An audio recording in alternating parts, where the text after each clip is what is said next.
everyone. Welcome back to the B block of Cannabis Coast to Coast News, PCMTV's weekly roundup of news from the cannabis industry. I'm Alaina Pinto. When people ask, where can you get this news besides on YouTube? We say download the PCMTV app. It's free and contains the most watched videos produced by PCMTV over the past 3 years. The QR code on the screen will take you right to the App Store or Google Play. And then every week, the most recent news will be available to play with just one touch.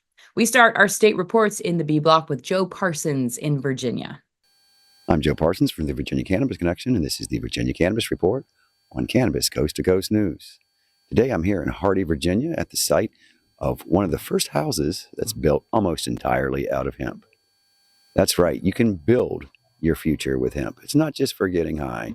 It's not just for industrial rope or bracelets. There's many more purposes. And as you can plainly see, hemp is the way of the future. Hempcrete, or hemp lime as it's often referred to as, is an amazing building material that's basically concrete made out of hemp. You start with the inner workings of the industrial hemp plant. It gets ground up into a small fine mixture, and then they add water and lime to it. That's it. No other complex steps needed. Just Mother Nature at its finest. Hempcrete actually dates back to ancient China. Those were the first buildings that were built completely out of the hemp plant. It was also used in ancient Egypt. That's where they refined it and turned it into the ropes, some ropes that are used by the United States Navy to this day.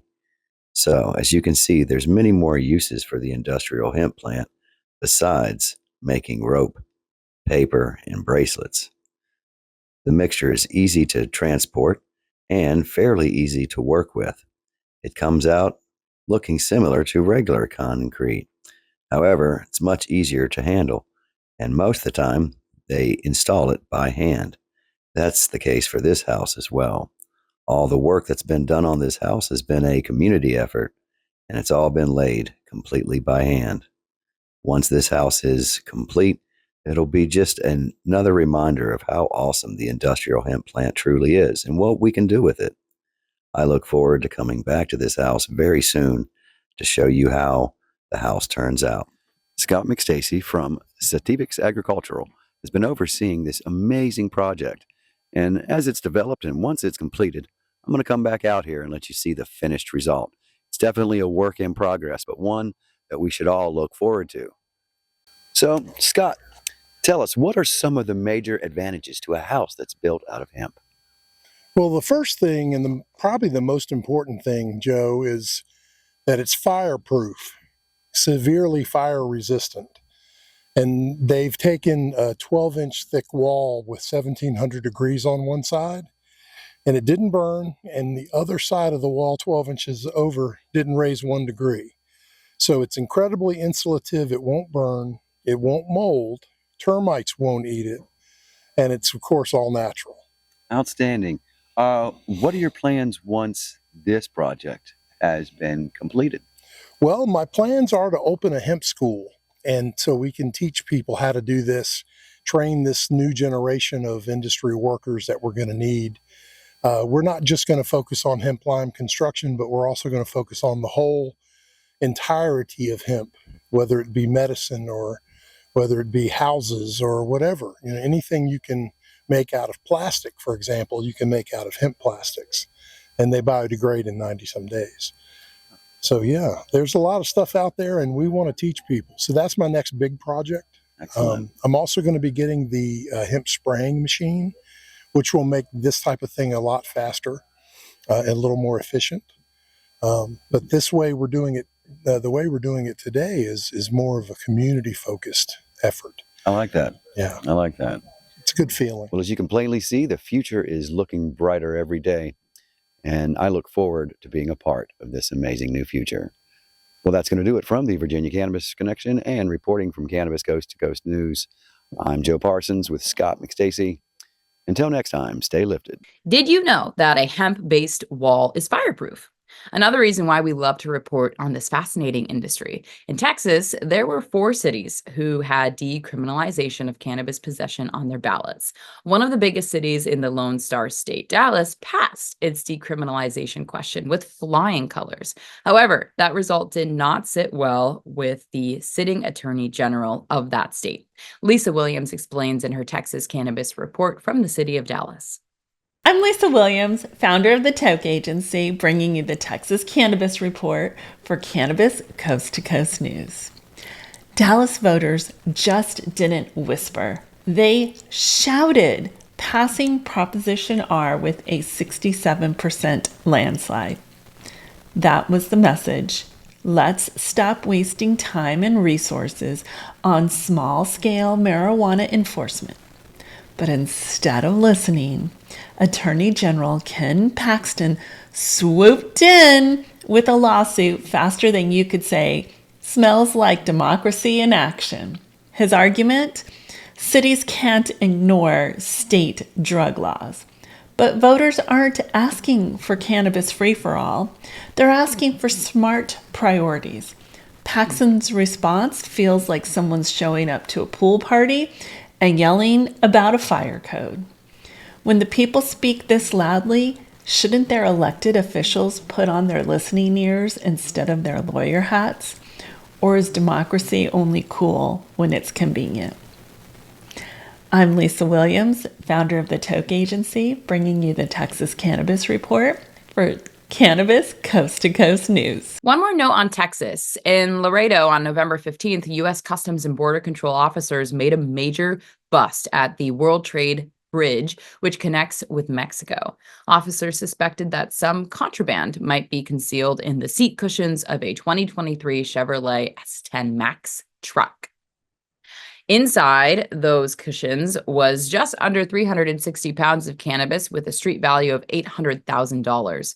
While Texas battles with its own cities and towns over hemp and cannabis, there's another red state that is starting to talk about making changes to their cannabis laws, and that state is Indiana, in what might be a sign that Republicans see an opportunity to solidify their base by coming up with more friendly cannabis decriminalization initiatives.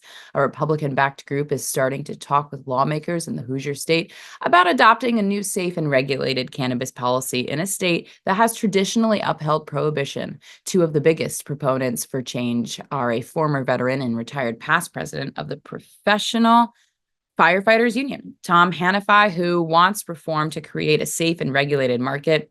He says new laws will take money out of the pockets of criminals in the legacy market and invest it back into his home state.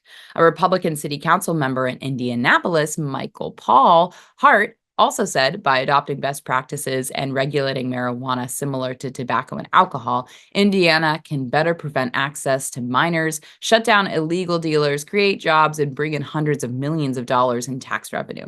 Indiana would become the 25th state to legalize adult use.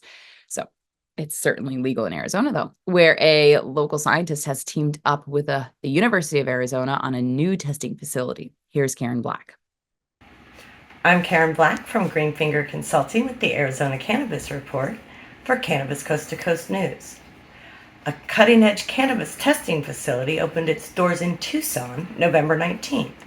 Eternum Analytics, located in Arizona's Tech Park, has made history as the first and only academic-affiliated cannabis institution due to its partnership with the University of Arizona. The brains behind the operation is Dr. David Scott, a Tucson native, who is committed to making cannabis safe and transparent. The grand opening was a hit, featuring lab tours, free cannabis seeds, and a chance for attendees to chat with scientists. Visitors also learned how to read those complex certificates of analysis on cannabis products. It's a great time of year to golf here in Phoenix, especially in support of the cannabis industry and veterans. Apparel company 420 Golf hosted its first veteran charity golf tournament and happy hour to benefit the Heart of a Lion charity November 18th in Glendale. Golfers of all skill levels enjoyed a day on the course while raising funds to support veterans in need.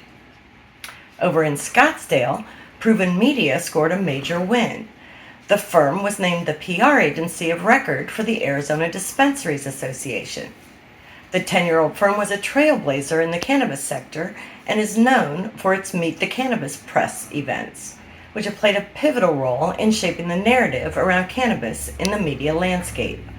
The partnership should help the association with its goals of furthering policy reform, driving economic growth, and creating a sustainable cannabis ecosystem in Arizona. That's all for this week's Arizona Report. I'm Karen Black from Greenfinger Consulting reporting for Cannabis Coast to Coast News. There are currently 24 states in the U.S. where cannabis sales are illegal to adults 21 and over. Since 2019, 15 states have legalized sales for adults, and while some states like Minnesota are just now getting prepared for their first lottery license distribution, the race to become the 25th state to legalize continues. Many thought it would be Florida, but we all know what happened there with the Smart and Safe Group's Yes on 3 initiative failing to reach the 60% threshold that was needed to change that state's constitution. Nebraska added to the total number of decriminalized states with the passing of their ballot initiatives for a medical program. And now that decrim number is at 39 states. So the race for number 25 continues. But one of the first of 2 states to legalize adult use sales is Washington. And that's where Matthew Friedlander has been living and working for years. Here's his report for this week. Hi, I'm Matthew Friedlander, coming to you from the owner's office here at Skagit Organics with the Washington State Cannabis Report for Cannabis Coast to Coast.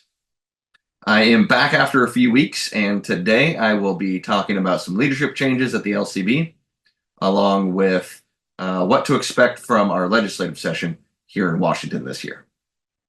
So David Postman, who had been the chairman of the Washington State Liquor and Cannabis Board, has been tapped by the transition team for our new governor, Bob Ferguson.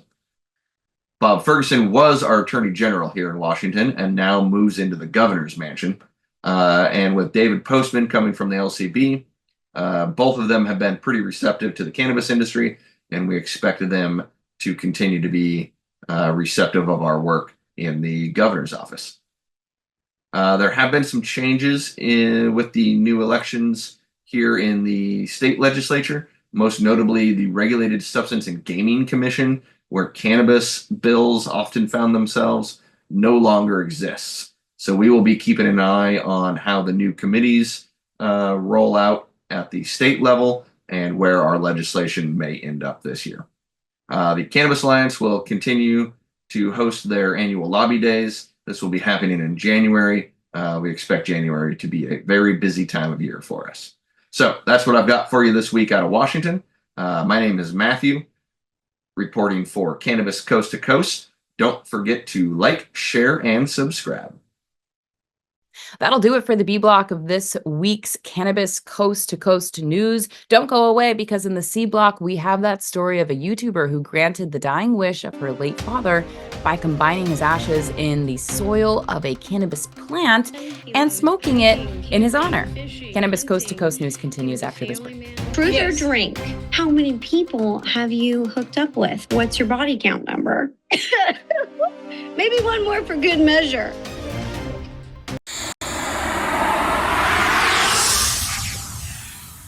It's a whole new world of weed out there, isn't it? Everyone is learning new ways to titrate, ingest, consume, imbibe, and engage with this plant medicine we call cannabis.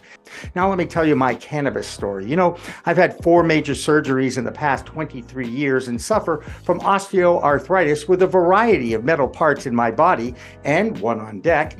Now, thanks to those chronic pain issues, I've been a medical patient in Massachusetts for almost 10 years now. I remember my first trip to a dispensary just outside of Boston, and I told the bud tender I didn't want to smoke it anymore. So I tried edibles, then tinctures, then vaping, and now if I'm going to smoke, I only use the Weejits filtration system. What? The Weejits.com, Weejits, that's weed, W-E-E-D, G-E-T-S.com, is where you'll find the planet's coolest product that cools the smoke from everyone's favorite flower. The guy that started this was a pretty good medical device manufacturer, and he created this maze pipe that cools the smoking process from 1300 degrees Fahrenheit upon inflammation down to just 90 degrees when it reaches your mouth. That's right, 1,300 down to 90. That's why this maze pipe is amazing.